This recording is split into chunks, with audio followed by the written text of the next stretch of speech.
explanation this morning. How confident are you about judgments at future days? When I handle cases, God is always on the throne. In the case of Nnamdi Kanu,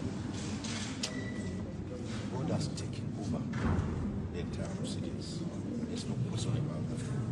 We all saw it in court today. The truth is that the lower court tried in striking out 8 out of the 15 amended count charges.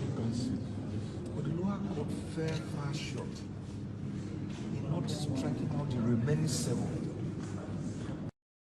counts. And what prima facie,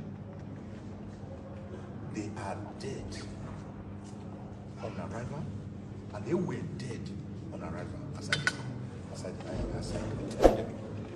dead as dodo. But instead of the lower court striking out the entire 15 count charge and allowing Nnamdi Kanu to go home a free man after the long walk,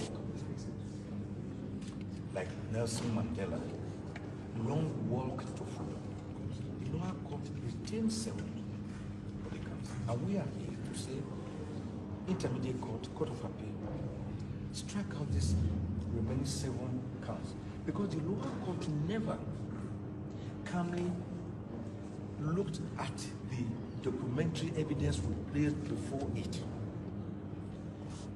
The respondent, the federal government, the DSS, they never responded to the critical issues we raised, that Nnamdi Kanu was forcefully abducted in Kenya and tortured and forcefully renditioned to Nigeria on the 27th of June, 2021,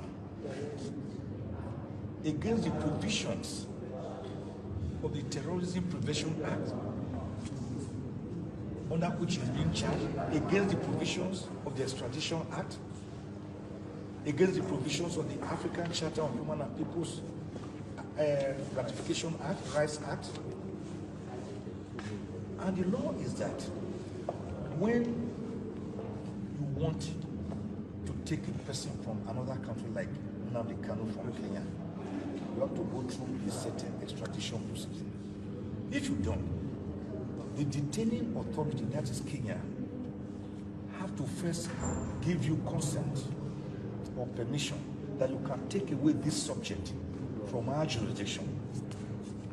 Kenya did not do that. In fact, Kenya said, we never told them to take Nnamdi Kanu away from here. So what the government did was to apply brute force, jet armies, in a most savage manner, by capturing Nnamdi Kanu the same way the federal government had done against Umaru Diko, who was Shagari's minister. And we have cited several cases before the court in other jurisdictions to show that a person you have brought in forcefully cannot stand trial on counts that were existing before you brought him back, which did not amount to the offense you are now saying he has committed. And by the way, the Federal High Court Act, the Administration of Criminal Justice Act, and Supreme Court and Court of Appeal decisions say when you are charging a person for a criminal offense, you must state with particulars the place where he allegedly committed the offense, the time, the venue. But in this case, all the remaining 7 counts, they are saying, 6 of them, that Nnamdi Kanu made certain broadcasts. Broadcasts from where? From the spirit world? You did not tell us. From Ghostland? You did not tell us. And you know what they did? That was because in our earlier objection to the first charge, where they said he made the broadcast from the United Kingdom, they tried to run away from that by now saying he made the broadcast without stating where he made the broadcast. And the law is that You cannot charge a person in such a vague and invasive manner. The Federal High Court does not have global jurisdiction over crimes allegedly committed in other parts of Nigeria. The only count that they mentioned a venue was one of the counts where he was accused of importing a transmitter, and that it was accosted at Obulo Isuzo in Ihiala local government area of Anambra State. Of course, Ihiala local government area of Anambra State is not within the jurisdiction of the Federal High Court, such as to preside over the matter against Nnamdi Kanu in that respect. There's another point also, which is that he's being tried for allegedly committing these acts as a member or leader of IPOB. Because according to the federal government, IPOB has been banned or proscribed.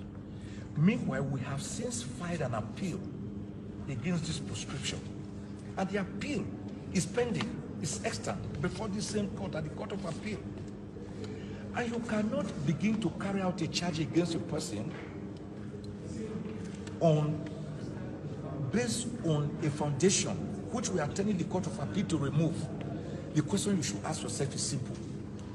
Were Nnamdi Kanu to, and the Court of Appeal later finds out or discovers that wrongfully proscribed. What do you do about that? So we are saying the law is that they should wait for that induction of this pendant. They should wait first for this court to determine the proscription of IPOB, whether it was lawful or illegal.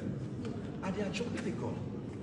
So all in all, Nnamdi Kanu has no case against him at all. He's being kept in detention by the same DSS who investigated him, the same DSS who arrested him, the same DSS is detaining him, the same DSS is still keeping him in custody, the same DSS through the federal government is also prosecuting him. So where is the justice when you are the investigator, the accuser, and the prosecutor? Where is the justice? Justice is not only for the government, it's also for citizens like Nnamdi Kanu. Nnamdi Kanu has not done anything wrong, and we have been able to demonstrate now, as we did before the law court, that Nnamdi Kanu never jumped bail. You jump, you escape trial. But we all saw that on the 16th of September 2017, Nnamdi Kanu was with his late father, Eze Kanu, in his ancestral home at Umuahia, Afarau, Ibeku, Umuahia, Abia State, when the federal government, using the army through Operation Python, invaded the home and killed in cold blood 28 unarmed Nigerians. Nnamdi Kanu managed to escape by providence.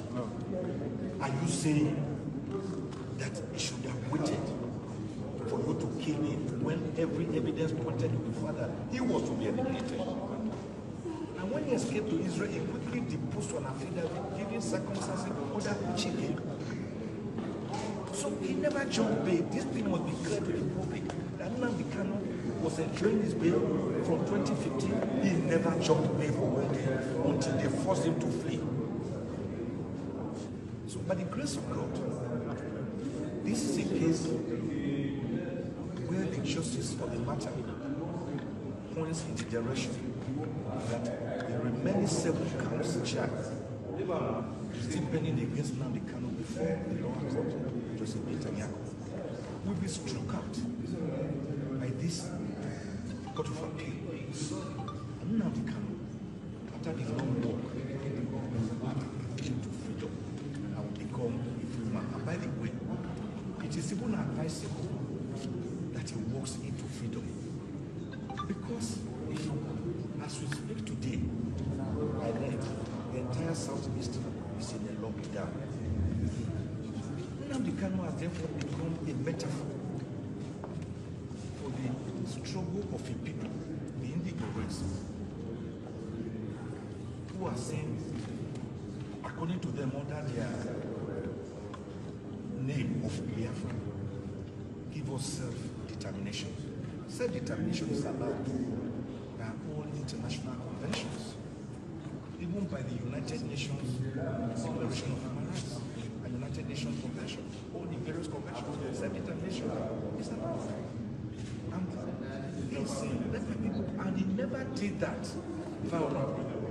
We all saw that IPOB people were always on the street marching, blowing whistle, wearing berets. They never killed anybody until the government used violence. Today, for example,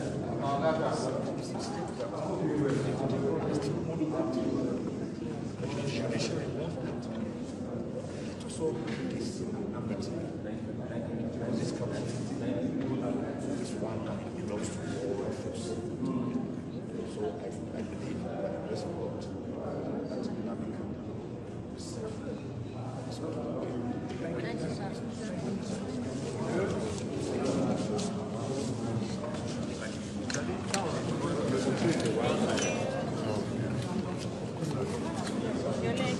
No, that make I want to. I have my mind.